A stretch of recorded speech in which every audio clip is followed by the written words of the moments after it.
ഷീബാസ് കറി വേൾഡിലേക്ക് എല്ലാവർക്കും സ്വാഗതം. ഞാനിന്നിവിടെ പാൽ പിഴിഞ്ഞ് വയ്ക്കുന്ന ഒരു ചെമ്പാൻ കറിയുടെ റെസിപ്പി ആയിട്ടാണ് വന്നിരിക്കുന്നത് കേട്ടോ. അപ്പോൾ അത് എങ്ങനെയാണ് വെക്കണതെന്ന് നമുക്ക് നോക്കാം. അപ്പോൾ അതിനായിട്ട് ഞാനൊരു 1.5 കിലോ തൂക്കം വരുന്ന 2 ചെമ്പാനാണ് എടുത്തിരിക്കുന്നത്. അത് ഞാൻ സ്ക്രബ്ബർ ഉപയോഗിച്ചിട്ടാണ് ക്ലീൻ ചെയ്തേക്കുന്നത് കേട്ടോ. സ്ക്രബ്ബർ ഉപയോഗിച്ച് ക്ലീൻ ചെയ്തുകൊണ്ട് കുഴപ്പമൊന്നുമില്ല. സ്ക്രബ്ബർ ഒടിഞ്ഞതിൻ്റെ ഉള്ളിലൊന്നും ഇരിക്കില്ല, പുതിയ സ്ക്രബ്ബർ ആയാൽ മതി കേട്ടോ. അപ്പോൾ അതിലേക്ക് വേണ്ട ഇൻഗ്രീഡിയൻസ് എന്താണെന്ന് വെച്ചാൽ ഒരു വലിയ സവാള, ചെറിയ കഷ്ണം ഇഞ്ചി, ഒരു 4-5 പച്ചമുളക്, മീഡിയം സൈസ് തക്കാളി, ഒരു മുറി തേങ്ങ, ഒരു 2 ചുള പുളിയാണ് എടുത്തേക്കുന്നത്, അധികം വലിപ്പമുള്ളതല്ല, പിന്നെ കുറച്ച് കറിവേപ്പില. അപ്പോൾ ആ ഒരു തേങ്ങയുടെ മുറി 2 ഗ്ലാസ് വെള്ളത്തിലാണ് ഞാൻ പിഴിഞ്ഞത്.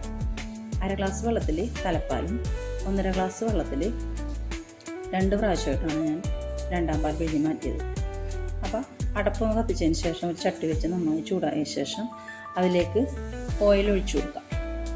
ഓയിലൊന്ന് നന്നായിട്ട് തിളച്ച് വരുമ്പോൾ നമ്മൾ എടുത്ത് വെച്ചിരിക്കുന്ന ഇൻഗ്രീഡിയൻസുകളൊക്കെ നന്നായിട്ട് നൈസായിട്ടൊക്കെ അരിഞ്ഞ് ഓയിലിലേക്ക് ഇട്ട് കൊടുക്കാം. അപ്പോൾ ഇഞ്ചിയൊക്കെ നല്ല പൊടി പോലെ അരിയണം.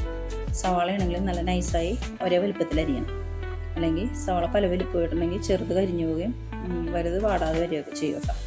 പിന്നെ അപ്പം ആദ്യം ഇഞ്ചി ഇട്ട് കൊടുക്കുക, എന്നിട്ട് പച്ചമുളക്, സവാള, വേപ്പിലേക്ക് ഇട്ടതിന് ശേഷം അതെല്ലാം കൂടി ഒന്ന് നന്നായിട്ട് വഴറ്റാം. അപ്പോൾ അതെല്ലാം കൂടി നന്നായിട്ട് വഴന്ന് കിട്ടുന്നതിന് വേണ്ടിയിട്ട് നമ്മൾ 1 ടീസ്പൂൺ ഉപ്പാണ് ഇട്ട് കൊടുക്കണം.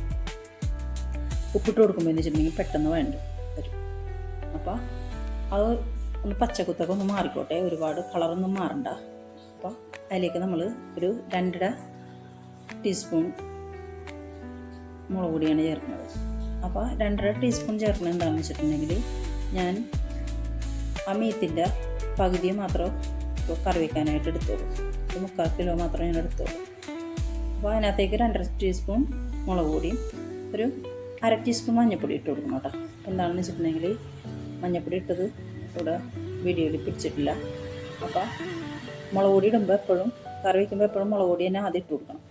അപ്പോഴാണ് കറി റെഡിയായി കഴിയുമ്പോൾ ഒരു റെഡ് കളറൊക്കെ വന്ന് നല്ല കാണാനായിട്ടൊരു ലുക്ക് ഉണ്ടാവുള്ളൂ കേട്ടോ. കറി ടേസ്റ്റ് മാത്രം പോരല്ല, കാണുമ്പോൾ ഒരു ലുക്ക് ഉണ്ടെങ്കിൽ നമുക്ക് എന്ത് സാധനം കഴിക്കാൻ തോന്നുള്ളൂ.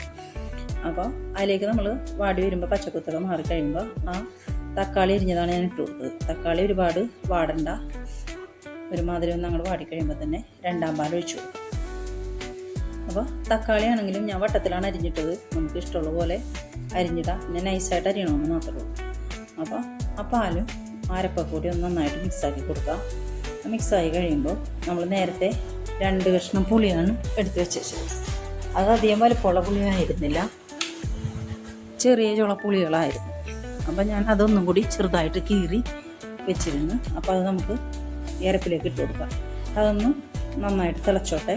തിളച്ച് കഴിയുമ്പോൾ നമുക്ക് നേരത്തെ ക്ലീൻ ചെയ്ത് വെച്ചിരിക്കുന്ന മീനെല്ലാം അതിനകത്തേക്ക് ഇട്ട് കൊടുക്കാം. അത് കഴിഞ്ഞതിന് ശേഷം അത് നന്നായിരുന്നു മൂടി വെച്ച് ഒരു 15 മിനിറ്റോളം മീഡിയം ഫ്ലെയിമിൽ തിളച്ചോട്ടെ. അത് നന്നായിട്ട് കുറുകി പറ്റി വരും. അപ്പോഴാണ് നമ്മൾ തലപ്പാൽ ഒഴിച്ചു കൊടുക്കേണ്ടത്. തലപ്പാൽ ഒഴിച്ചാൽ പിന്നെ ഒരുപാട് നേരം തിളപ്പിക്കണ്ട. മൂടി വെച്ചിട്ട് നന്നായിട്ടൊന്ന് ചിറ്റി വെച്ചതിന് ശേഷം ഒന്ന് മൂടി വെച്ചൊരു 5 മിനിറ്റ് ലോ ഫ്ലെയിമിലൊന്ന് തിളപ്പിച്ചാൽ മതി. അപ്പോൾ എല്ലായിടത്തും തിള വന്നിട്ടുണ്ടാവും. അപ്പോൾ അത് നന്നായിട്ട് കുറിയിട്ടുണ്ടാവും. തലപ്പാൽ ഒഴിക്കുമ്പോൾ തന്നെ കറി കുറി വരും. അപ്പോൾ ഇപ്പോൾ കറി റെഡി ആയിട്ടുണ്ട്.